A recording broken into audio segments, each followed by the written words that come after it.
Hello dear students, NCERT decode series में next chapter लेके आ गए हैं हम, राइट। और ये रहा आपका topic hydrostatics and hydrodynamics according to NCERT physics second 11th class के अंदर चैप्टर नंबर 2 है ये, mechanical properties of fluids, right. इसके 4 सब पार्ट हैं, हाइड्रोस्टैटिक्स और डायनेमिक्स तो हम यहां पढ़ लेंगे, सरफेस टेंशन और विस्कोसिटी हम नेक्स्ट लेक्चर में कवर करेंगे। ठीक है बच्चों, आओ हाइड्रोस्टैटिक्स स्टार्ट करते हैं। उसको समझने के लिए पहले आपको पढ़ना होगा pressure. Yes I know, you know that, but फिर भी एनसीईआरटी में ये टॉपिक अच्छे से दिया हुआ है। आओ पढ़ते हैं। प्रेशर क्या है? Force per unit area. Yes, but ध्यान से, ये जो फोर्स होता है वो सरफेस के परपेंडिकुलर होना चाहिए। सरफेस का जो एरिया है उस पे यदि आप एक एफ फोर्स लगाओगे, right, then you will create a pressure. Pressure होता है परपेंडिकुलर फोर्स अपॉन एरिया। ये एक स्केलर क्वांटिटी है, राइट। और डायमेंशन जो कि हमने लास्ट लेक्चर में कवर किया था, स्ट्रेस, बिल्कुल सही, स्ट्रेस के सेम है। चलिए आगे बात करते हैं, इसकी यूनिट्स क्या क्या होती हैं। एसआई सिस्टम में इसकी यूनिट है न्यूटन पर मीटर स्क्वायर, जिसको आप पास्कल भी बोलते हैं। सीजीएस में है डाइन पर सेंटीमीटर स्क्वायर, और प्रैक्टिकल यूनिट्स में काउंट होती है एटमॉस्फेरिक प्रेशर, जिसको शॉर्ट में हम बोलते हैं एटीएम, बार एंड टॉर। बार जो है, राइट, वो शॉर्ट नाम है, बैरोमीटर से लिया गया है। टॉर जो है वो टॉरिसेली नाम के साइंटिस्ट हैं, उनके शॉर्ट नाम को आइडेंटिफाई करता है। अब इन यूनिट्स में आपस में क्या रिलेशन है, आओ देखते हैं। नोट, स्पेशल पॉइंट है हमारे पास, 1 एटीएम में कितने पास्कल्स होते हैं? 1.01325 इंटू 10⁵ पास्कल। इसको हम mm ऑफ Hg के टर्म्स में भी लिख सकते हैं, 760 mm of Hg। What the means of mm of Hg? किसी लिक्विड कंटेनर, जरूरी नहीं कि साइज छोटी हो, बड़ी भी हो सकती है, राइट। किसी भी लिक्विड कंटेनर में 760 mm ऑफ Hg यदि आप 760 मिलीमीटर तक मरकरी फिल कर देंगे तो वो मरकरी कितना एडिशनल प्रेशर क्रिएट करती है उसके बॉटम पर, उसे हम बोलते हैं 760 mm ऑफ Hg। वो एक एटमॉस्फेरिक प्रेशर के बराबर होता है। ये जो प्रेशर हम काउंट कर रहे हैं ये आपको मिलेगा सी लेवल पर। एज यू नो दैट, जैसे जैसे आप हायर एल्टीट्यूड्स पर जाएंगे, राइट, पहाड़ों पे जाएंगे तो वहां प्रेशर कम हो जाता है। ठीक है, अब ये mm ऑफ Hg ये वर्ड आया कैसे? ये बैरोमीटर नाम की डिवाइस है, वहां से जनरेट होता है। तो ध्यान रखना, mm तो लेंथ की यूनिट है, बट mm ऑफ Hg ये पूरा वर्ड जहां कहीं भी आ जाए तो वो प्रेशर की यूनिट कहलाती है। 1 बार होता है 10⁵ पास्कल, लगभग एक एटीएम के बराबर ही होता है, but there is a few difference. 1 torr बोलते हैं 1 mm ऑफ Hg को। यदि आप यहां से 1 mm ऑफ Hg निकालना चाहें तो इस पास्कल 1.01325 इंटू 10⁵ पास्कल में 760 डिवाइड करेंगे तो आपको एक नंबर मिलेगा विच इज अप्रॉक्स 133। ठीक है, तो ये 1 mm ऑफ Hg को हम 1 टॉर बोलते हैं, जो कि कहलाता है 133 पास्कल के बराबर। अब बात करते हैं टाइप्स ऑफ प्रेशर की। टाइप्स ऑफ प्रेशर में 3 प्रेशर में आपके लिए लेके आया हूं, इनको थोड़ा कंपेयर करते हुए पढ़ेंगे। Atmospheric pressure, gauge pressure and absolute pressure. Atmospheric pressure क्या है? ऑब्वियस, आप ऐसे मानिए कि आपका जो एनवायरमेंट है वो आपकी सरफेस पर यूनिट एरिया पर कितना फोर्स लगा रहा है। तो एक काम कीजिए, कॉलम अज्यूम कर लीजिए। यस, एक इमेजिनरी सिलेंड्रिकल कॉलम अज्यूम कर लीजिए। उस कॉलम में कहां तक? अप टू द एनवायरमेंट, जितनी भी हाइट है, राइट, 400-500 किलोमीटर जो भी आप मानते हो, ठीक है, सबसे ऊपर लेवल तक, वहां तक अर्थ की सरफेस से एक कॉलम अज्यूम कर लीजिए। उस कॉलम में आने वाले जितने भी एयर के मॉलिक्यूल्स हैं उनका वेट काउंट करना पड़ेगा, mg अपॉन एरिया निकालना पड़ेगा। That pressure is known as atmospheric pressure. इस एटमॉस्फेरिक प्रेशर जो कि सी लेवल पर हम जो इसको डिफाइन करते हैं वो होता है 1 atm। ओके, अब जरूरी नहीं है, कई बच्चे कॉलम थोड़ा छोटा अज्यूम करेंगे, कई बड़ा अज्यूम करेंगे। जो लोग बड़ा अज्यूम करेंगे उसमें ज्यादा मॉलिक्यूल्स आएंगे, ज्यादा वेट आएगा, एरिया भी बड़ा होगा। फोर्स अपॉन एरिया, प्रेशर एक कांस्टेंट टर्म आएगी हर बार, उसको हम बोलते हैं 1 एटमॉस्फेयर, बट हर बार मैं आपको बोल रहा हूं 1 atm सी लेवल पर है। और ये सी लेवल पर यदि हम ये एक्सपेरिमेंट जो कि बैरोमीटर नाम का होता है, वो यदि हम एक्सपेरिमेंट परफॉर्म करें सी लेवल पर, राइट, तो आपको 760 mm की हाइट मिलेगी उस बैरोमीटर नाम के डिवाइस में। ठीक है, यदि आप मरकरी के साथ बैरोमीटर का एक्सपेरिमेंट प्रूफ करते हैं, यूज करते हैं सी लेवल पर, तो आपको 760 mm हाइट मिलेगी उस बैरोमीटर के अंदर लिक्विड कॉलम की। ठीक है, उसको हम बोलते हैं 1 एटमॉस्फेयर या एटमॉस्फेरिक प्रेशर। अब बात आती है गेज प्रेशर की। देखो हर जगह एटमॉस्फेयर तो है ही, जैसे कि लिक्विड के अंदर हम यदि जाएं तो हमको एडिशनल प्रेशर देखना पड़ेगा लिक्विड के कारण। लाइक कुकर, आप घर में भी ये काम करते हैं। कुकर के अंदर आपको मालूम है प्रेशर कुकर क्यों बोलते हैं उसको, ऑब्वियस उसके अंदर प्रेशर ज्यादा होता है एटमॉस्फेयर से। जो भी एक्स्ट्रा ज्यादा है भाई, एटमॉस्फेयर प्रेशर तो हर जगह है, कुकर के बाहर, कुकर के अंदर एटमॉस्फेयर से बाहर से ज्यादा कितना है, उस डिफरेंस को हम बोलते हैं गेज प्रेशर। ऐसे आप बाइक्स या ऑटोमोबाइल्स में, साइकिल में, स्कूटीज में, बाइक में, टायर्स के अंदर जो प्रेशर है भाई, हर जगह तो एटमॉस्फेयर प्रेशर है, तो टायर के अंदर हवा जाएगी कैसे, जब आप एडिशनल प्रेशर लगाओगे, राइट, तब जाके हवा उसके अंदर जाएगी। दैट मीन उस टायर के अंदर जो एडिशनल प्रेशर है उसी को गेज प्रेशर बोलते हैं। तो हर बार हमें जरूरत नहीं होती कि हमें टोटल प्रेशर बोले, क्योंकि एटमॉस्फेयर तो हर जगह है, इसलिए हम एडिशनल या एक्स्ट्रा प्रेशर को एक नाम देते हैं विच इज गेज प्रेशर। उसका फॉर्मूला है एब्सोल्यूट, मतलब होता है टोटल, एक तरह से टोटल प्रेशर में से एटमॉस्फेयर माइनस कर लो। ये जो PATM है जनरली सी लेवल पर तो 760 mm ऑफ Hg होता है, बट एल्टीट्यूड्स के साथ ये चेंज हो सकता है, इसलिए मैंने इसको PATM लिख दिया है। तो P एब्सोल्यूट माइनस PATM। अब बात यही आ जाती है कि व्हाट इज एब्सोल्यूट। एब्सोल्यूट मतलब मैंने हिंट दी थी आपको, total sum of atmosphere pressure and gauge pressure. Cycle के टायर के अंदर कितना प्रेशर है, तो एटमॉस्फेयर प्रेशर बाहर है ही, प्लस कितना एक्स्ट्रा और है, ATM प्लस गेज प्रेशर, उन दोनों को मिलाकर हम बोलेंगे एब्सोल्यूट। कभी कभी क्वेश्चन में एब्सोल्यूट देखकर गेज पूछेगा लाइक दिस, और कभी कभी गेज देकर आपसे एब्सोल्यूट पूछेगा, दोनों में डिफरेंस ध्यान रखना। एब्सोल्यूट मतलब टोटल प्रेशर कितना है, कुकर के अंदर प्रेशर कितना है, तो गेज से भी काम चल सकता है, हम समझ जाएंगे कि हाँ एटमॉस्फेयर से कितना एक्स्ट्रा है वो पूछा गया है। यदि एब्सोल्यूट देता है तो भी हम समझ जाएंगे कि भाई दोनों प्रेशर, एक तो कुकर ने कितना एक्स्ट्रा जनरेट किया, प्लस एटमॉस्फेयर के पास पहले से कितना है, आसपास के एनवायरमेंट में कितना है, दोनों का एडिशन, फिर वो एब्सोल्यूट कहलाएगा। क्लियर?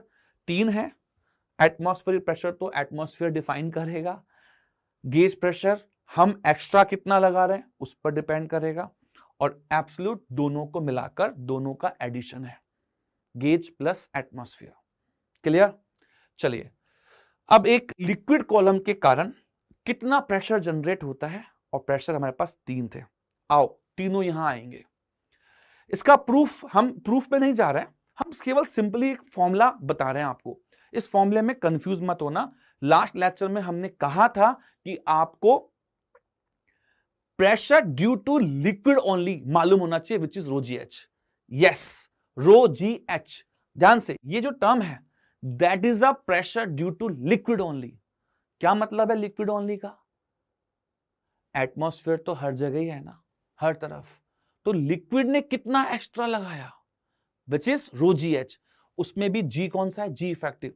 कभी कभी इस कंटेनर को आप लिफ्ट में रख दोगे तो थोड़ा G इफेक्टिव चेंज हो सकता है ना, as you know that upward going lift with a uniform acceleration, G effective G plus है, वैसे ही। ठीक है, तो ρGH हमने दे दिया। अब ध्यान से, ये P नॉट कहां से आया भाई, ये एब्सोल्यूट प्रेशर की बात की जा रही है कि हमने क्या किया, एक लिक्विड कॉलम अज्यूम किया कंटेनर के अंदर, और एक पर्टिकुलर डेप्थ पर हमने प्रेशर को P अज्यूम कर लिया। आपसे बोला गया कि भाई एक H डेप्थ पर प्रेशर बताओ। जब आपसे कुछ नहीं बोला गया है तो एब्सोल्यूट ही पूछ रहा है वो आपसे, टोटल प्रेशर बताओ। जैसे कि आपसे मार्क्स पूछे गए तो आप अपने मार्क्स पूरे बताओगे एक साथ, या कि फिर ऐसे बोलोगे इलेक्ट्रोस्टैट्स में इतने आए या करंट में इतने आए, पूरे बोलोगे ना। उसी तरह से जब आपसे प्रेशर पूछा जाए तो आप एब्सोल्यूट ही बोलेंगे। Atmosphere plus gauge. What is this gauge? अभी तो आप ड्यू टू लिक्विड ओनली बोल रहे थे। ड्यू टू लिक्विड ओनली का मतलब गेज ही तो हुआ, एक्स्ट्रा लिक्विड ने लगाया कितना। तो इस तरह से आप इस टर्म को गेज प्रेशर भी बोल सकते हो। ये देखिए, यदि कोई आपसे पूछ ले गेज प्रेशर, या फिर वर्ड ध्यान रखना, pressure due to liquid only which is rho G H, और आपसे पूछ लिया जाए कि एक पर्टिकुलर डेप्थ पर प्रेशर बताइए, कोई वर्ड कोई सिग्निफाई नहीं करे कि गेज बताओ, ड्यू टू लिक्विड बताओ, तो आप फिर एब्सोल्यूट आंसर देंगे। P naught plus rho G H, where G is G effective and H is the depth. यहां पी नॉट क्या है? ये पी नॉट है एटमॉस्फेरिक प्रेशर। हमने इस एक एलिमेंट अज्यूम किया है लिक्विड से बना हुआ, लिक्विड कंटेनर में ही। तो टॉपेस्ट, बिल्कुल टॉप की सरफेस पर जो प्रेशर है वो है पी नॉट। एटमॉस्फेरिक प्रेशर को मैं जनरली पी नॉट से अज्यूम कर रहा हूं। तो P naught plus rho G H due to liquid only, और पी आपका है एब्सोल्यूट प्रेशर। इसलिए बोलते हैं कि जैसे जैसे डेप्थ में जाते हैं उतना प्रेशर बढ़ता है। चलिए कुछ न्यूमेरिकल्स देखते हैं, ध्यान से देखिए। ये एक ट्यूब थे, ट्यूब से लिक्विड भर रहे हैं, ओके, और ये सारे डिफरेंट डिफरेंट जो वेसल्स हैं, जितने भी टाइप के वेसल्स हैं, राइट, उन सब में आप देखिए ध्यान से एक ही लेवल है। ऐसा क्यों हुआ? एक हाइड्रोस्टैटिक पैराडॉक्स होता है, ध्यान से देखना। एक मैंने रेफरेंस लिया, यहां पर पूरी लाइन ली, उसमें 4-5 पॉइंट डिफाइन किए, A B C and D, ठीक है। इन सब पर pressure, as you know that pressure का फॉर्मूला होता है रो जी एच। उसमें केवल एच आता है, एरिया नहीं आता, वॉल्यूम नहीं आता। तो जितना भी होगा सब में डेप्थ सेम रहेगी, और यदि सेम डेप्थ है तो प्रेशर भी सेम रहेगा। ये स्पेशल पॉइंट यही बोलता है कि एक लेवल पर एक ही लिक्विड में pressure will remain same. That's why यदि आप किसी एक्सटर्नल सोर्स से लिक्विड भरोगे इसमें, तो सारे कंटेनर्स के अंदर हाइट एक ही रहेगी, क्योंकि उसको बॉटम पर सेम प्रेशर रखना है यदि पूरा का पूरा फ्लूइड स्टैटिक रखना है तो। इसलिए बोल सकते हो कि हाइड्रोस्टैटिक्स, जितने भी आगे एग्जांपल्स आएंगे उन सब में प्रेशर आपको सेम रखना है, सेम डेप्थ पर इन सेम लिक्विड। इसे हम बोलते हैं हाइड्रोस्टैटिक पैराडॉक्स। इसका यूज भी लेंगे। आओ एक एग्जांपल लेते हैं और थोड़ा प्रेशर और हाइड्रोस्टैटिक पैराडॉक्स भी समझेंगे। इसमें आपसे बोला गया है कि बॉटम एरिया पर कितना प्रेशर लग रहा है, काउंट कीजिए। उसके साथ में फोर्स भी पूछा गया है, और फोर्स तो बिना प्रेशर के आप नहीं निकाल पाओगे। आओ सॉल्व करते हैं। बताइए प्रेशर कितना है इस एरिया नीचे वाले पर, बेस पर। देखो इसने बेस वर्ड कहा है, और एक वर्ड और दिया है ड्यू टू लिक्विड ओनली। समझ गए? गेज की बात कर रहा है, ओनली रो जी एच टर्म लेनी है। तो पी जी गेज प्रेशर, रो जी एच। रो कितना है? ऑब्वियस, इसके अंदर कौन सा लिक्विड भरा हुआ है, जल्दी देखो, density is given G10, H कितना है 0.4, राइट। ये तो प्रेशर आ गया। फोर्स निकालने के लिए क्या करना पड़ेगा? Pressure into area. I think 9 into 4 36, और 3 जीरो चलेगी, 36 किलो चलेगा, पास्कल। एरिया से मल्टीप्लाई करते, एरिया दे रखा है 2 into 10⁻³ 36 into 2 72, power cancel out, 72 Newton is the force on the base due to liquid only. Clear? एक एग्जांपल और लेते हैं। एक ओपन यूट्यूब है, आपको यूट्यूब दिखाते हैं। यूट्यूब, राइट, आप यूट्यूब पे पढ़ रहे हो और यूट्यूब का कॉन्सेप्ट पढ़ रहे हो। ये यू शेप की है, ठीक है। इस यूट्यूब का मतलब ये है, ये मरकरी है। इनिशियल लेवल आप देख सकते हो, प्रेशर मेंटेन रखने के लिए दोनों एंड्स पर, अच्छा दोनों क्रॉस सेक्शन एरिया सेम है, दोनों लिम्स का या दोनों आर्म्स का, और दोनों ऊपर से ओपन भी है, ऐसे होगा। नाउ अब हमने इस जो क्वेश्चन में बोला है कि वो एक तरफ से वाटर इनलेट कर दिया, उसकी हाइट HW आपको दे रखी है और बोला है कि ऑब्वियस यदि यहां पानी भरोगे तो प्रेशर के कारण ये वाला लेवल, दो लिक्विड इमिसिबल है ना, मिक्स नहीं होते आपस में, तो ये लेवल थोड़ा नीचे जाएगा। Obvious cross section area same है, तो जितना वॉल्यूम इधर से नीचे गया उतना ऊपर आएगा। क्रॉस सेक्शन एरिया सेम है तो डेप्थ भी सेम ही होगी। एक्स डेप्थ रेफरेंस लेवल से नीचे गई तो उधर से ऊपर भी आ गई।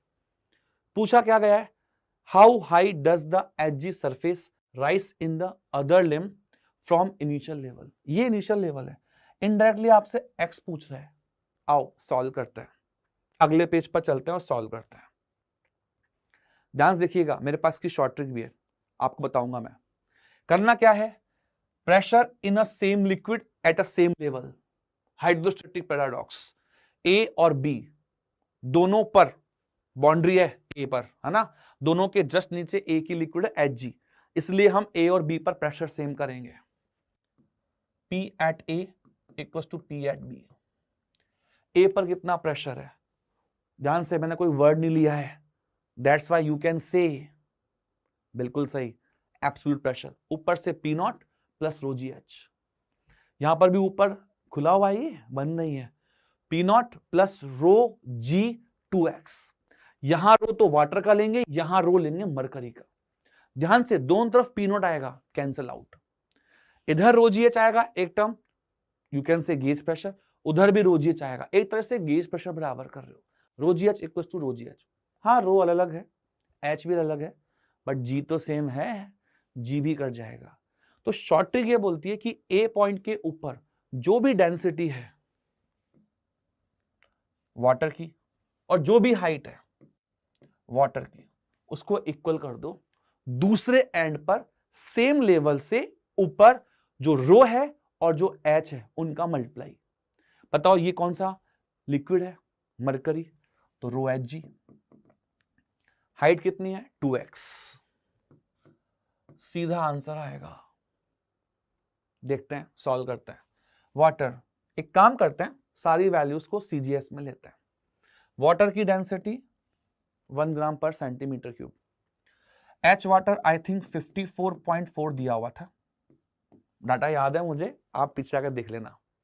रो एच जी 13.6 इक्वल्स टू 13.6 ग्राम पर सेंटीमीटर क्यूब, सारा काम सीजीएस में कर रहा हूं, इंटू 2x, इन दोनों को इक्वेट करो and you will have x। 13.2 को ट्वाइस करोगे, इसमें डिवाइड करोगे, 2 आएगा सेंटीमीटर, तो 2 सेंटीमीटर मरकरी उधर से शिफ्ट हुई। यही शॉर्ट ट्रिक थी, रो इंटू एच से स्टार्ट करो, एक तरह से गेज प्रेशर बराबर करना है और रो एच से स्टार्ट करना, ठीक है। चलो पास्कल्स लॉ पढ़ते हैं। इस बार जो सिलेबस अपडेट हुआ है उसमें पास्कल लॉ लिख के आया अलग से। यस, वैसे तो हम पढ़ाते ही थे, एनसीईआरटी में था ही, बट इस बार पास्कल लॉ लिख के आया है। हिंट समझ रहे हो? आओ, क्या है पास्कल लॉ? पास्कल लॉ देखो, ये हमेशा एक क्लोज कंटेनर में होता है। एक एंड से यदि आप प्रेशर लगाओगे तो वो प्रेशर सभी एंड्स पर विदाउट डिमिनिश्ड, एक वर्ड है इसमें, बिना नष्ट हुए सभी एंड्स पर इक्वली डिस्ट्रीब्यूट हो जाता है। ऐसा नहीं कि यहां P1 है, यहां P2 है, यहां P3 है, यहां P4 है, तो हम आने वाला बराबर जाने वाला, कुछ नहीं, सब एंड्स पर pressure same. P1 equals to P2 equals to P3 equals to P4। घर पर भी देखा होगा आपने, जब आप कमरे को, बंद कमरे को, खिड़कियां हैं उसमें बंद है, एकदम से गेट खोलते हो, रोशनदान नहीं होने चाहिए, राइट?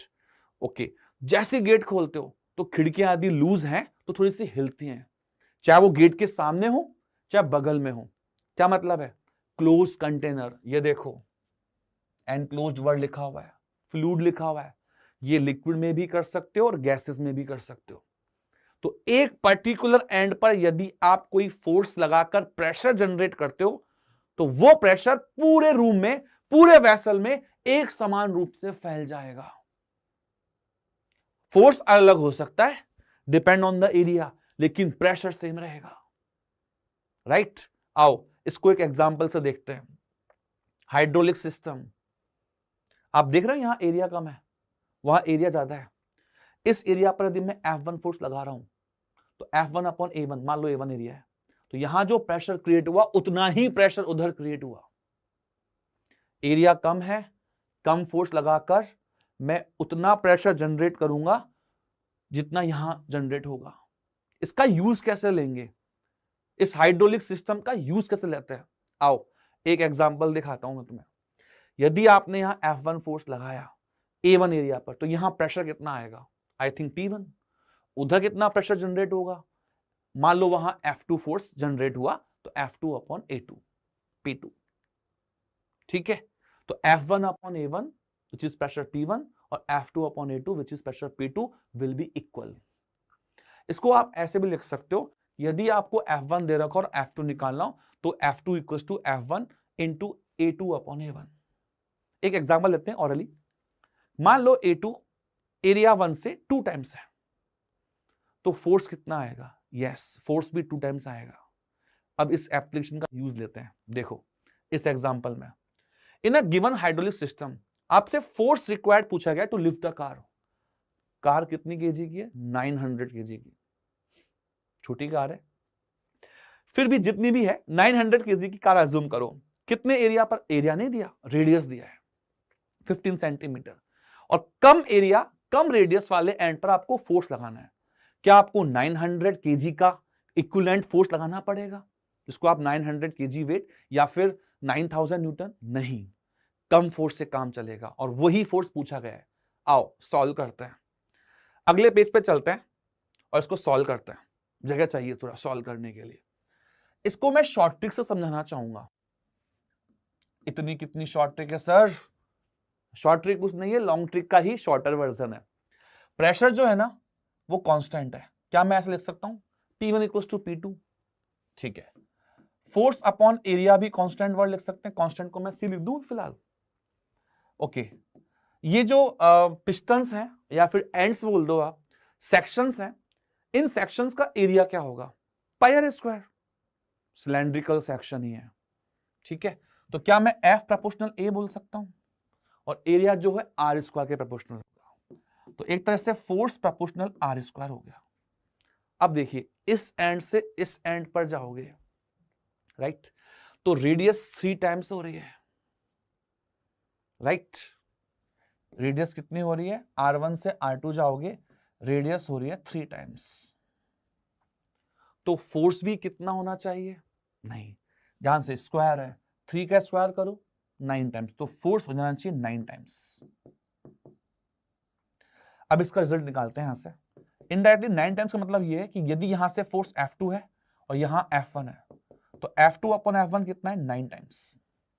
आपको F1 बोला गया है, F1 निकाल लो, F2 अपॉन 9 कर लो। व्हाट इज F2, कार का वेट कितना है ये बताओ, उतना फोर्स क्रिएट करना पड़ेगा वहां पर। आई थिंक कार का वेट mg, तो 900 into G, this is your F2, और F2 में 9 डिवाइड कर दीजिए, F1 आ जाएगा, दैट मीन आ गया 1000 न्यूटन।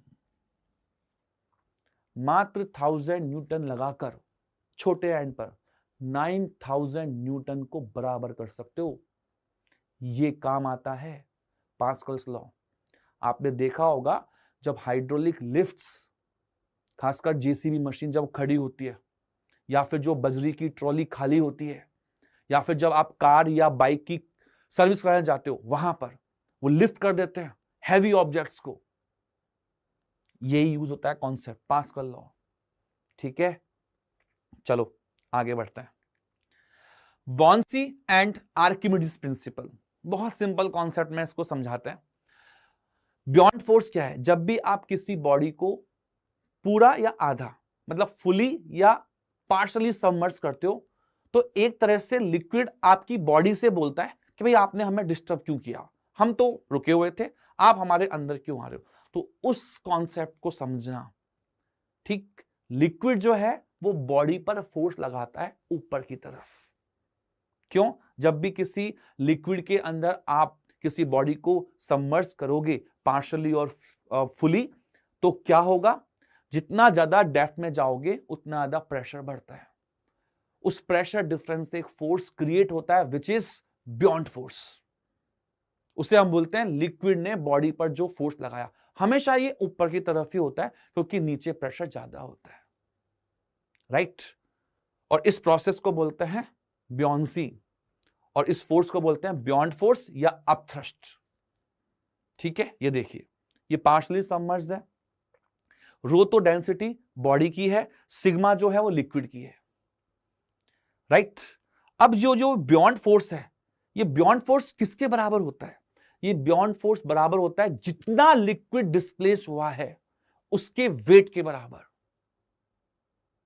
जितना बॉडी ने लिक्विड डिस्प्लेस किया है उसका यदि वेट निकालें उतना ही ब्यॉन्ड फोर्स लगता है। तो ये रहा ब्यॉन्ड फोर्स का फॉर्मूला। मान लो कि m मास लिक्विड डिस्प्लेस हुआ तो mg is the weight of displaced liquid. लिखा मैंने लिक्विड है, बस ध्यान रखना ये डिस्प्लेस्ड लिक्विड का वेट है। m को आप डेंसिटी इनटू वॉल्यूम, ध्यान से लिक्विड का वेट निकाल रहे हैं जो कि डिस्प्लेस्ड हुआ है, ठीक है। सिग्मा vg, सिग्मा किसका है? लिक्विड की डेंसिटी, वॉल्यूम डिस्प्लेस्ड लिक्विड का। अब यहां क्या है, कभी कभी ये पूरी बॉडी अंदर होती है तो पूरी बॉडी का वॉल्यूम ले लेते हैं, पार्शली होती है तो फिर पार्शली लेते हैं, इसलिए हम स्टैंडर्ड फॉर्मूला इसको बनाते हैं। ये कब लेना है? जब फुली सबमर्ज्ड हो, फुली सबमर्ज्ड, और ये पार्शली सबमर्ज्ड। आई थिंक पार्शली सबमर्ज्ड वाला ये फॉर्मूला याद रखो। फुली हो तो V इन की जगह V रख देना, V is the volume of complete body, ठीक है। तो ब्यॉन्ड फोर्स का फॉर्मूला हो गया V इन, जिसको कई लोग V डिस्प्लेस भी बोलते हैं, डिस्प्लेस लिक्विड का वेट, राइट, वही है, वहीं से आया फॉर्मूला। तो V इन तो आपका हो गया वॉल्यूम डिस्प्लेस लिक्विड का इंटू सिग्मा लिक्विड की डेंसिटी इंटू G, राइट। ये ब्यॉन्ड फोर्स का फॉर्मूला है, कई जगह काम आएगा। आओ, ब्यॉन्ड फोर्स हम की बात कर रहे थे, मैंने एग्जांपल लिया, कॉपर लिया, वुड लिया, प्लास्टिक लिया, सबका तीनों बॉडीज का वॉल्यूम सेम है, खुद का, मतलब शेप साइज सेम थी, अलग मटेरियल है। बताओ किस में सबसे ज्यादा ब्यॉन्ड फोर्स होगा? अज्यूम करो, कमेंट बॉक्स में कर लिख सकते हो। लिखा? मैं सही आंसर इस लेक्चर के खत्म होने के बाद आपको मिल जाएगा, वैसे अभी मिल जाता है, चलो अभी दे देता हूं, खत्म करो इस बात को, अभी देता हूं। मैंने क्या बोला था? फॉर्मूला क्या है ब्यॉन्ड फोर्स का? V sigma G। V कौन सा? डिस्प्लेस लिक्विड का। क्या तीनों की तीनों बॉडी कंप्लीटली सबमर्ज्ड है? यस। क्या तीनों ने सेम लिक्विड डिस्प्लेस किया हुआ है? यस। क्या तीनों एक ही लिक्विड में है? यस। तीनों में G भी सेम है, तो F भी तीनों का सेम है। कंक्लूजन, तीनों पर ब्यॉन्ड फोर्स सेम है। अब आप मेरे ख्याल से दिमाग लगा, सर ये तो कॉपर है, मेटल का डूब जाएगा, वुड लगभग फ्लोट करेगा, प्लास्टिक ऊपर आ जाएगा। अरे मैं फ्लोटिंग की बात नहीं कर रहा हूं, आई नो दैट, आपको ही मालूम है कि डूब जाएगा, मैं तो बस बियॉन्ड फोर्स की बात कर रहा था। आपको लगा कि मैं फ्लोटिंग की बात कर रहा हूं। ठीक है, डूब जाएगा तो ऑब्वियस इसका वेट ज्यादा है बियॉन्ड से, इसका लगभग बियॉन्ड के बराबर होगा, इसमें बियॉन्ड फोर्स ज्यादा होगा, ऊपर आ जाएगा। लेकिन मैं ये बोल रहा हूं कि तीनों को कंपेयर करो, किसमें बियॉन्ड ज्यादा है? तीनों का बियॉन्ड ज्यादा है। हां, यदि ग्रेविटेशन फोर्स कंपेयर करोगे तो इसका ग्रेविटेशनल फोर्स इससे ज्यादा है और इसका इससे ज्यादा है, ऐसा अज्यूम कर सकते हो। तो भाई ये डूब जाएगा, ये लगभग फ्लोट करेगा, ये ऊपर आ जाएगा। बट बियॉन्ड फोर्स तीनों का सेम है, क्योंकि तीनों ने सेम लिक्विड को सेम अमाउंट से डिस्प्लेस किया हुआ है। ओके, चलो एक एग्जांपल लेते हैं। ये ऑब्जेक्ट है, लिक्विड में डिप है, ऑब्वियस यहां पर एक बियॉन्ड फोर्स भी लग रहा होगा।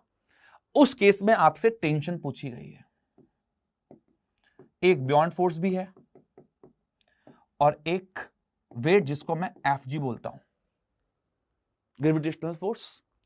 अब बोला गया टेंशन बताओ स्ट्रिंग के अंदर कितनी है। सो सिंपल, इक्विलिब्रियम करो,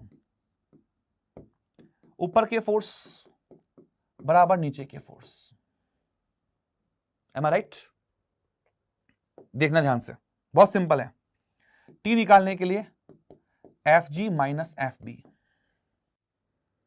ओके, Fg की वैल्यू, अच्छा क्या क्या दिया हुआ है देख लो, मास दिया हुआ है, डेंसिटी दी हुई है मटेरियल की, तो Fg तो आ जाएगा आपका mg। बियॉन्ड फोर्स जाएगा डिस्प्लेस लिक्विड का वेट, डायरेक्ट लिख दूं फॉर्मूला, सिग्मा लिक्विड की डेंसिटी को सिग्मा मान रहे हैं, है ना, बॉडी की डेंसिटी को रो मान रहे हैं। ये रो बॉडी की डेंसिटी है, आई थिंक सिग्मा कुछ दिया है, वाटर लिख दिया तो सिग्मा दे दिया indirectly 1000 kg/m³। mg minus sigma, completely समझ दे, पूरी बॉडी का वॉल्यूम इनटू जी। ध्यान से इसको सॉल्व करने, वॉल्यूम नहीं मालूम आपको, वॉल्यूम आप मास दे रखा है, डेंसिटी दे रखी है बॉडी की, यहां से निकाल सकते हैं। बताओ वॉल्यूम क्या होगा? यस, बिल्कुल सही, mass upon density.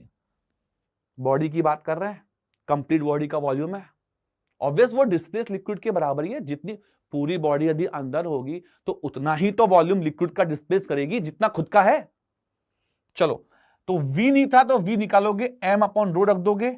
I think यदि m अपॉन रो रखोगे तो mg कॉमन आ जाएगा, 1 माइनस सिग्मा अपॉन रो बच जाएगा। इस फॉर्मूले को याद कर लेना, बहुत चैप्टर्स में काम आएगा।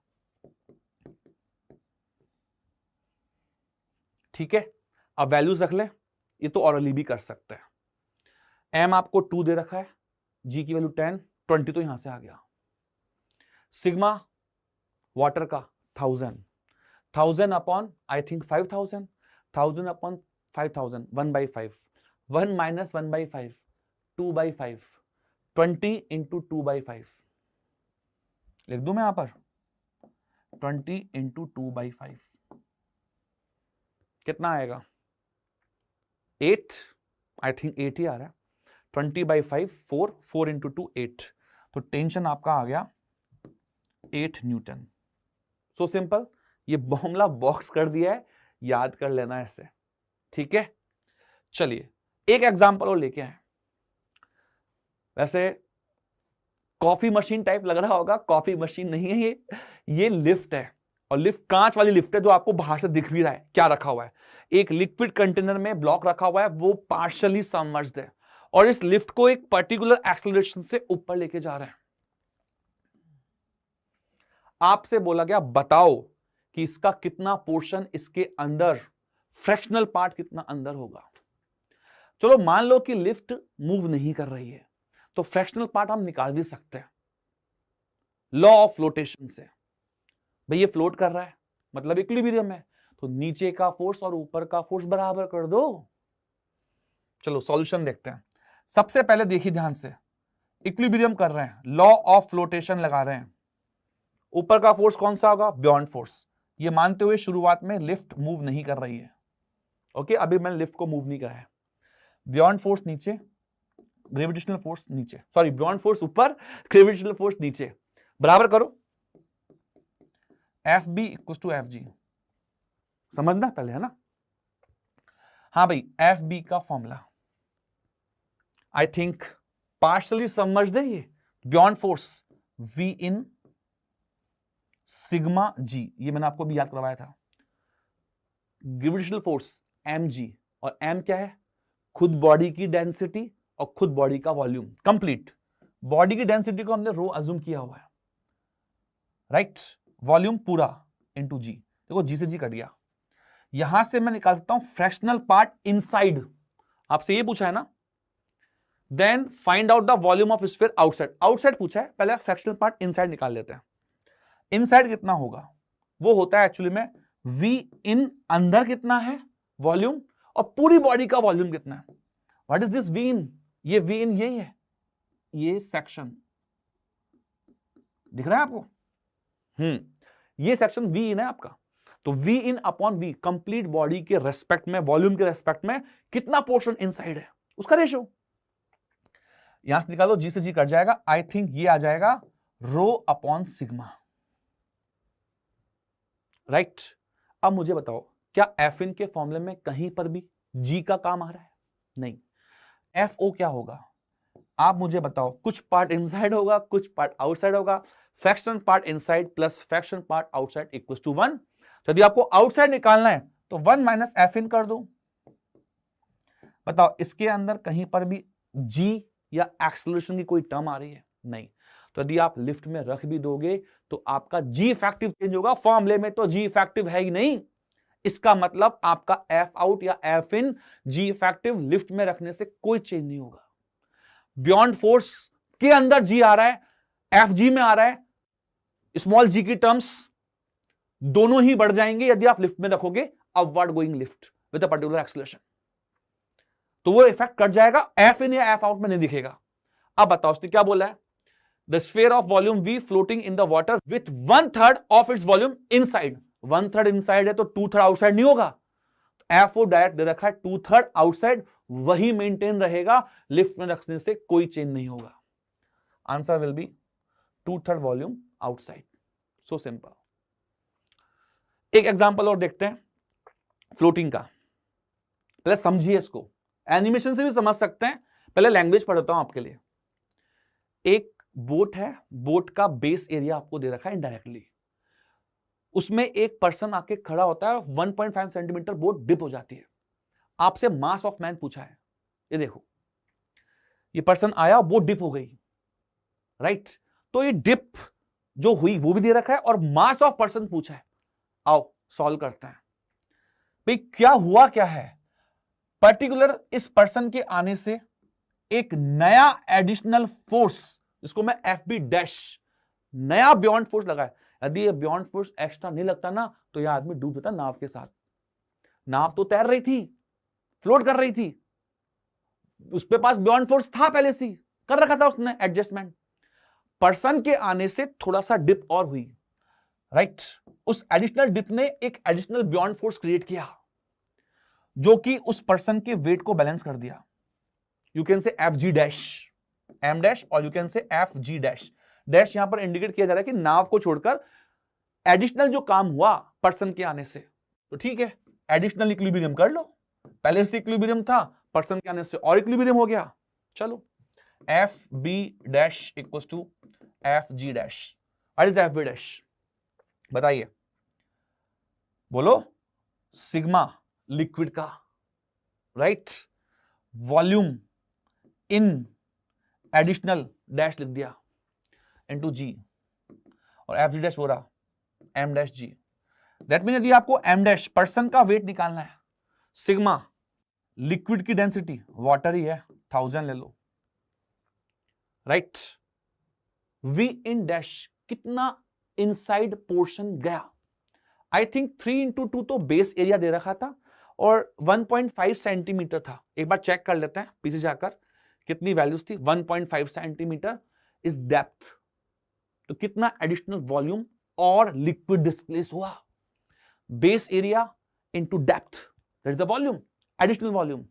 आओ ध्यान से, सेंटीमीटर उसको मीटर में चेंज करना पड़ेगा, तो मैं वॉल्यूम इन डैश निकाल रहा हूं, 3x2 तो इसका बेस एरिया था नाव का, और डिप कितना हुआ 1.5 सेंटीमीटर, तो ये लो 1.5 सेंटीमीटर।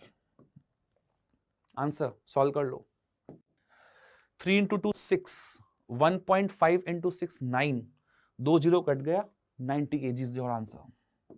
इस पर्सन का वेट 90 kg है, 90 kg वेट और मास 90 kg है। क्लियर? Equation of continuity. अब हम हाइड्रोडायनेमिक्स में कूद रहे हैं।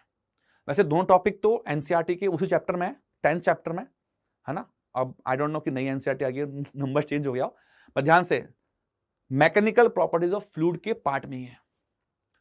इक्वेशन ऑफ कंटिन्यूटी डिपेंड किस पे करती है, एक कंटेनर है उसमें लिक्विड फ्लो हो रहा है, जितना लिक्विड आएगा पर यूनिट टाइम उतना ही जाएगा। अब उसको मास वाइज भी बोल सकते हो और वॉल्यूम वाइज भी बोल सकते हो। आओ देखते हैं। मान लो एक सेक्शन है, इस सेक्शन में तो वॉल्यूम आ रहा है, एट द सेम टाइम वो उतना ही वॉल्यूम आगे जा रहा है, या मास बोल दो, जितना मास एंट्री कर रहा है उतना ही मास लीव करेगा। That is the equation of continuity which is based on the conservation of mass. मान लो इस सेक्शन, ये बहुत बड़ा पाइप था, उसका एक सेक्शन लिया है, ठीक है, इसके अंदर लिक्विड भरा हुआ है, आइडियल इनकंप्रेसिबल फ्लूइड, ठीक है, जिसकी डेंसिटी चेंज नहीं हो सकती, ये बात ध्यान रखना। तो A1 एरिया पर आपने कोई वॉल्यूम इंट्रोड्यूस करवाया V1 स्पीड से, डेल्टा T टाइम के अंदर डेल्टा M1 मास अंदर आया और डेल्टा X1 लेंथ आगे बढ़ गया। एट द सेम टाइम दूसरे एंड पर A2 एरिया, जो कि कम एरिया है, उस पर V2 स्पीड से डेल्टा T टाइम के अंदर delta M2 mass delta X2 distance create करते हुए आगे चले गया। मास फ्लो रेट बराबर कर दो, delta M1 upon delta T equal to delta M2 upon delta T। Mass को आप डेंसिटी इंटू वॉल्यूम लिख सकते हो। डेंसिटी दोनों तरफ बराबर है, पूरे एंड पर आइडियल फ्लूइड है। डेंसिटी कट गई, ये हो गया वॉल्यूम फ्लो रेट। ठीक है, चलने देते हैं। वॉल्यूम फ्लो रेट, टाइम मत काउंट करना, है ना, टाइम कैंसिल नहीं होगा। अब देखो हमने वॉल्यूम का लिखा, वॉल्यूम को लिखा एरिया इंटू लेंथ, दोनों एंड्स पर, उधर भी और इधर भी। इधर एरिया A1 है, उधर A2 है, डेल्टा x1 डेल्टा x2, ये कैंसिल आउट हो गया और ये बन गया वॉल्यूम फ्लो रेट, जिसको हम कैपिटल Q से भी डिनोट करते हैं। A1 V1 equal to A2 V2। आओ इस पर फॉर्मूला देते हैं, जरूरी नहीं है दो ही एंड हो, तीन एंड भी हो सकते हैं। यहां से वेलोसिटी, एक पर्टिकुलर वेलोसिटी के साथ फ्लूइड, आइडियल फ्लूइड एंट्री कर रहा है, उन दोनों से लीव कर रहा है। आपसे एक पर्टिकुलर पोर्शन पर तो दे दिया स्पीड आउटगोइंग, एक पर पूछ लिया, कैसे करोगे? केसीएल याद है, 12th के अंदर आता है, वैसे तो 10th में भी लगाया है। इनकमिंग इक्वल्स टू आउटगोइंग, जितना चार्ज पर यूनिट टाइम आता है उतना ही चार्ज जाता है, दैट मीन करंट। यहां ऐसे बोल दो fluid current. Volume flow rate, Q एक तरह के फ्लूइड करंट है, इसका फॉर्मूला है A1 V1। जितना फ्लूइड पर यूनिट टाइम आएगा उतना ही जाएगा। आओ लगाते हैं, ध्यान से देखिएगा। इस एंड पर flow rate, area into velocity, I think 18 आएगा, 18, I don't know what is the ए की टर्म्स में रखा, हम भी ए की टर्म्स में क्यू निकालते हैं। फ्लो रेट इतना आया तो एट द सेम टाइम उतना ही फ्लो रेट चल जाएगा, तो Q1 equals to Q2 plus Q3। आओ Q2 निकालते हैं। What is the formula of Q? A into V, A into V करो, 2A into 1.5, I think 3A हो जाएगा, प्लस इधर करो मल्टीप्लाई, 1.5 AV आएगा। आपका A कट जाएगा और यहां से 15 इक्वल्स टू 1.5 V आएगा, जिससे कि V आ जाएगा आपके पास 10। सारी वेलोसिटीज की यूनिट मीटर पर सेकंड थी, यहां पर भी मीटर पर सेकंड।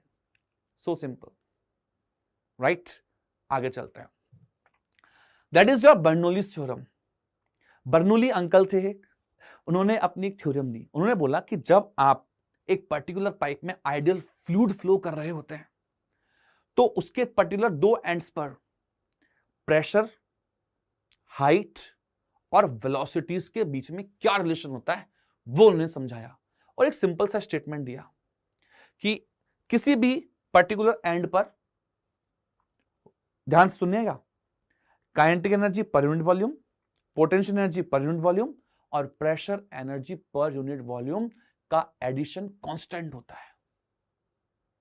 ये उनका स्टेटमेंट था। आजकल नीट के अंदर स्टेटमेंट भी पूछ रहे हैं, आओ इसको मैथमेटिकल टर्म में दिखाते हैं। Pressure energy per unit volume is pressure, kinetic energy per unit volume is half rho V square, potential energy per unit volume is rho G H. इन तीनों का एडिशन कांस्टेंट होगा। किसी भी एंड पर आप चाहो तो दो एंड कंपेयर कर सकते हो। मान लो दो एंड आपने कंपेयर किए तो एक तरफ 1 डाल दिया फैक्टर, एक तरफ 2 डाल दिया, लिक्विड तो सेम ही होना चाहिए, डेंसिटी दोनों तरफ सेम ही है। आप चाहो तो इस इक्वेशन में आने के लिए पूरी इक्वेशन को रो जी से डिवाइड कर दो। देखो रो एक मटेरियल या यू कैन से फ्लूइड की डेंसिटी है, जो कि हमने कांस्टेंट मान रखी है आइडियल फ्लूइड मानते हुए, और जी भी कांस्टेंट है, तो रो और जी का डिवाइड करेंगे, जिसको हम स्पेसिफिक वेट भी बोलते हैं। तो क्या होगा, एक नई टर्म्स बनेंगी, P अपॉन रो जी डिवाइड करोगे तो आई थिंक रो कट जाएगा, V²/2G। ये टर्म देखी लग रही होगी, यस, मैक्सिमम हाइट। आया कुछ याद? एक पार्टिकल को फेंकते हैं तो कितने हाइट तक जाता है, वही है, ये H, ओके, ये हाइट हो गई। इसी इक्वेशन से आया है। इसको हम डिफाइन करते हैं एनर्जी पर यूनिट वेट, और इसको बोलते हैं energy per unit volume. Okay, तो एनर्जी पर यूनिट वॉल्यूम से एनर्जी पर यूनिट वेट निकालेंगे तो ये फॉर्मूला बनता है। ये भी बर्नौली इक्वेशन ही है। ये तो हम बीच जो इक्वेशन है ना, वो हम न्यूमेरिकल में काम लेंगे, और ये दो इक्वेशन थ्योरेटिकल आपसे एग्जाम में पूछ सकते हैं। इवन दो ये पूछ चुका है, P अपॉन रो जी क्या है, यस, इसको बोलते हैं प्रेशर हेड। V²/2G इसको बोलते हैं वेलोसिटी हेड, और H को बोलते हैं ग्रेविटेशनल हेड या पोटेंशियल हेड। ठीक है, चलिए अब कुछ न्यूमेरिकल्स देखेंगे, उससे पहले एक टॉपिक है वेलोसिटी ऑफ ई फ्लक्स। इसमें बर्नौली अंकल के ही रूल्स लगते हैं। आओ देख लेते हैं। एक कंटेनर है, h हाइट तक पानी भरा हुआ है, v यहां पर वेलोसिटी ऑफ ई फ्लक्स, कितनी स्पीड से पानी बाहर निकल रहा है उस छोटे से होल से। मान लीजिए कि वो होल एक पर्टिकुलर जो कि मैक्सिमम हाइट है उससे h डेप्थ नीचे किया गया है, और नीचे से हाइट h माइनस h हो जाएगी। बर्नौली अंकल की इक्वेशन लगाते हैं। एक तो इस एंड पर, इसको मैं वन एंड मान रहा हूं, और एक इस एंड पर। एक ही कंटेनर है ना, एक ही लिक्विड है ना, दो एंड्स फिक्स कर लिए। क्यों किए? यहां मुझे प्रेशर मालूम है, यहां पर भी मालूम है, होल के जस्ट बाहर क्या है, एनवायरमेंट, वहां पर प्रेशर मालूम है, और हाइट का रिलेशन मुझे मालूम ही है। मुझे वेलोसिटी चाहिए थी। आप मुझे बताओ, ये जो जब हम नीचे बाथरूम्स में टैप खोलते हैं तो हमारे जो घर के ऊपर जो टंकी रखी हुई है इतनी बड़ी, हमारे टैप खोलने से जितनी स्पीड से पानी बाहर निकल रहा है उतनी स्पीड से इस लेवल के नीचे जाने की स्पीड भी होती है क्या? आई डोंट थिंक सो, क्योंकि होल जो होते हैं टैप्स के नीचे प्रैक्टिकल लाइफ में भी बहुत छोटे एरियाज होते हैं, और टंकी का एरिया काफी बड़ा होता है, राइट? उससे क्या होगा, ये जो लेवल है ना जिसको हम V1 बोल रहे हैं एंड पर, लगभग 0 होगा। हाँ, कम होगा बहुत देर बाद, बट टैप ऑन करते ही I don't think so instantaneously एकदम से कम होने लग जाएगा, और जितनी भी स्पीड होगी बहुत कम होगी, खासकर इसके कंपेयर में, ऐसे बोल दो। तो ध्यान दीजिए, P1 वन एंड पर, ऊपर ये माउथ खुला हुआ है ना, बंद नहीं है टंकी मेरी, राइट? तो P1 आपका हो गया P0 एटमॉस्फेरिक प्रेशर। इवन तो दूसरा जो एंड है वो जस्ट बाहर एटमॉस्फेयर ही है उसके, तो प्रेशर P2 भी P0 हो जाएगा। ध्यान से, खुला नहीं होता तो फिर कुछ और बोलते हैं। रो जी एच, ध्यान से, इस एंड की हाइट कितनी है, वन एंड की, रेफरेंस ये मान रखा है हमने, ये रेफरेंस दे रखा है, तो h हाइट पर है ये वाला एंड। ये एंड कितनी हाइट पर है, रो जी एच माइनस एच। ये वाले एंड पर स्पीड कितनी है, v1, जो कि लगभग 0 है। अगले स्टेप में 0 कर देंगे, और इस एंड पर स्पीड v2 बोल दो उसको, v2 ही निकालना है आपको। आओ निकालते हैं। डेरिवेशन जानबूझ के लेके आओ, काम आता है ये, जो काम आते हैं डेरिवेशन वही बता रहा हूं मैं आपको एनसीईआरटी निकालकर। आई थिंक P0 कट जाएगा, रो जी एच भी कट जाएगा, माइनस रो जी एच इधर जाएगा, plus rho G H, half rho V square आएगा, V2 आप निकाल सकते हो, जिसको V बोल रहे हो, अंडर 2GH। दैट मीन जो वेलोसिटी ऑफ ई फ्लक्स है किसी भी टंकी या कंटेनर से निकलने वाला, वो आप ध्यान दीजिए, वो केवल अपर डेप्थ पर डिपेंड करता है। होल के ऊपर कितना पानी भरा हुआ है, कितनी हाइट तक पानी भरा हुआ है, वही फंक्शन आ रहा है।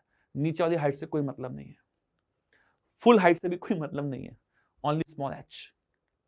आओ, इस पर कुछ क्वेश्चंस भी हैं, सॉल्व करते हैं। देखा आपने शुरुआत में क्या हुआ, वापस दिखाऊं? वापस देखना, मैं बहुत कम स्लाइड रिपीट करता हूं, वैसे तो आप यूट्यूब पर रिपीट कर ही लोगे, फिर भी देखो, धीरे धीरे पानी बढ़ रहा है, और बढ़ते बढ़ते वो टैप ऑन था, यहां होल भी किया हुआ है, तो एक टाइम ऐसा आएगा कि आपसे आउटलेट और इनलेट फ्लो रेट बराबर हो जाएगी। आपसे पूछा कि भाई मैक्सिमम हाइट बताओ, समझना है इस क्वेश्चन में। होल किया हुआ है, पानी का टैप ओपन किया, पानी बाहर निकलेगा, पहले पानी बढ़ेगा क्योंकि ज्यादा पानी अंदर आ रहा है, और उसका फ्लो रेट भी दे रखा है इनपुट, और बोला कि बताओ किस हाइट तक लेवल जाके रुक जाएगा। इसका मतलब यह है कि जहां वो हाइट मैक्सिमम रीच होगी, जो कि ये सिचुएशन है, उसमें जितना लिक्विड इनपुट हो रहा होगा per unit time, you can से वॉल्यूम पर यूनिट टाइम कितना आ रहा होगा, उतना ही पर यूनिट टाइम वॉल्यूम जा भी रहा होगा। That mean flow rate equal कर दो। आओ सॉल्यूशन देखते हैं, अगले पेज पे लेके चलते हैं। Q incoming equals to Q outgoing. Incoming हमें दिया हुआ है, आउटगोइंग के लिए हमें चाहिए एरिया इनटू वेलोसिटी। वेलोसिटी के लिए मुझे चाहिए अंडर रूट 2GH। H आपको शायद दे रखा होगा क्वेश्चन के अंदर, नहीं पूछा है। H मैक्स बताओ, ये वो H मैक्स है जिस पर हमें इनपुट और आउटपुट फ्लो रेट बराबर हो जाएगी, फिर हाइट ना तो बढ़ेगी ना घटेगी। तो ये लो, यहां दोनों तरफ स्क्वायर करो, क्यू इनपुट का स्क्वायर अपॉन एरिया का स्क्वायर भी आएगा, और यहां से 2g डिवाइड कर लो, you will have h max. Values put कर लो, दिखाऊं करके? चलो तुम्हारे लिए सॉल्व करता है। 70 सेंटीमीटर क्यूब पर सेकेंड, एरिया आपको दे रखा है 1 सेंटीमीटर स्क्वायर। बस दो ही चीज, सारा काम सीजीएस में कर देते हैं। एक काम करते हैं, चलो सीजीएस में करते हैं, ठीक है, सीजीएस में पूरा काम करते हैं। फ्लो रेट दे रखी है आपको 70, तो यहां से लो HM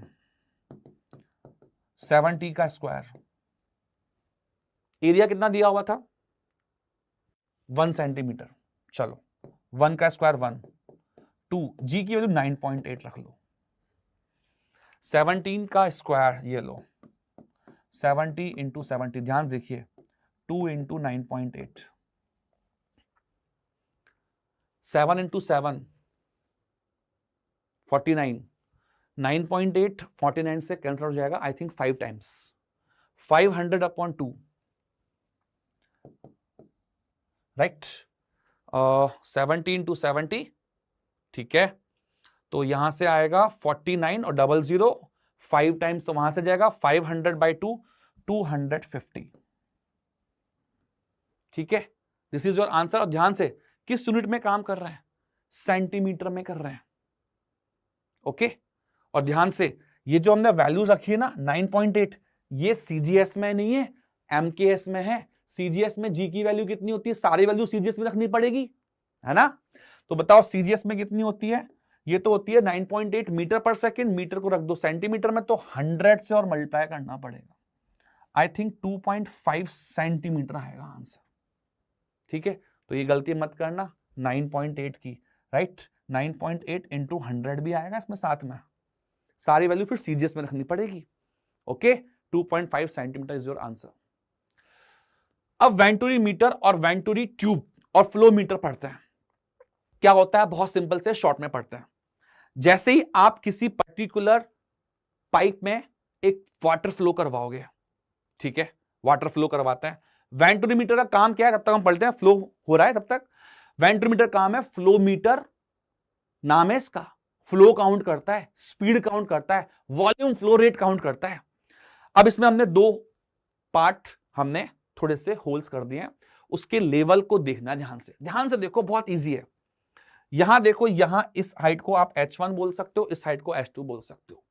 और द मीनिंग ऑफ दिस, जितना कम एरिया है वहां स्पीड ज्यादा होगी, जितना ज्यादा एरिया है वहां पर स्पीड कम होगी।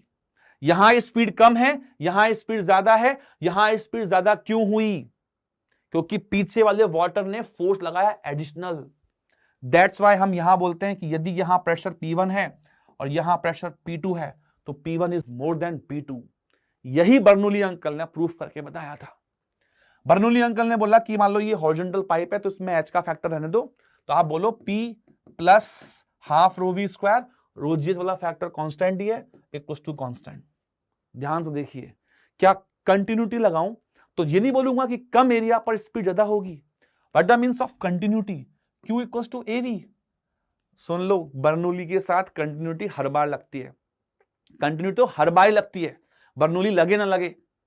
कंटिन्यूटी मतलब क्या है, किसी क्वेश्चन में कंटिन्यूटी तो हर बार लगा के देख लेना पहले ही। कंटिन्यूटी बोलती है वॉल्यूम फ्लो रेट या मास फ्लो रेट कांस्टेंट होता है, वो तो हर बार ही होगा। तो ये हो गया कांस्टेंट, तो यू कैन से वेलोसिटी प्रोपोर्शनल 1/a। जहां एरिया कम वहां स्पीड ज्यादा, और जहां स्पीड ज्यादा, ध्यान से, half rho V square plus P equals to constant है। जहां स्पीड ज्यादा वहां प्रेशर हो जाएगा कम। यहां स्पीड ज्यादा है, यहां प्रेशर कम, यहां प्रेशर ज्यादा। देख लो, ज्यादा हाइट तक पानी ऊपर चढ़ गया, वहां कम हाइट तक चढ़ा। इसी का यूज प्रैक्टिकल एनालिसिस में हम करते हैं। मान लीजिए कि इन दोनों के बीच में H डिफरेंस है, तो आप यदि बर्नौली अंकल लगाओगे इक्वेशन बर्नौली के अंकल की, तो P1 माइनस P2 will give you half rho V square minus half rho V square, एक तरफ V2 एक तरफ V1। आप ध्यान से देख सकते हो, यदि यहां प्रेशर P1 है, यहां P2 है, यहां की स्पीड V1 है, यहां की स्पीड V2 है, V2 is more than V1, right. एक तो एक इक्वेशन याद रखो। आप चाहो तो डेल्टा P जो प्रेशर डिफरेंस है वो यहां से निकाल सकते हो, दोनों की हाइट का डिफरेंस। बताओ इस एंड पर प्रेशर कितना होगा, ऊपर से खुले हुए हैं ये tubes, P naught plus rho G H1। मान लो ये हाइट यहां से यहां तक H1, और यहां हो जाएगा P naught plus rho G H2, इस एंड पर P2, राइट। डिफरेंस लोगे, P नॉट कट जाएगा, रो जी आ जाएगा common, H2 minus H1 will give you H। That mean in दोनों एंड्स पर प्रेशर डिफरेंस इस हाइट से निकाल सकते हो, which is rho G H and rho is the density of liquid. इस टर्म को सॉल्व करोगे, आई थिंक न्यूटन अंकल की थर्ड इक्वेशन टाइप लगेगा, V2 square minus V1 square equals to 2GH। तो ये भी याद रखो और ये भी याद रखो, राइट। इस प्रकार से आप इसके क्वेश्चंस कर सकते हो। आई थिंक बहुत ज्यादा टाइम हो गया है, तो एक काम करेंगे, अगले पार्ट में इसको क्वेश्चंस को सॉल्व कर लेंगे, ठीक है। बट हां, कराऊंगा जा रहे सारे क्वेश्चन, बर्नौली एंड करेंगे, क्वेश्चंस करेंगे, और सरफेस टेंशन, और साथ के अंदर विस्कोसिटी, राइट, जिस पर नीट 2022 में क्वेश्चन भी आ चुका है, वो सारा टॉपिक करेंगे। बर्नौली अंकल के क्वेश्चन के जो क्वेश्चन डिपेंडेंट है, खासकर वेंटूरीमीटर के और भी एप्लीकेशंस हैं, वो सारे नेक्स्ट लेक्चर में बहुत जल्दी मिलेंगे, अगले लेक्चर में। थैंक यू, टेक केयर, और हां, कमेंट करते रहना।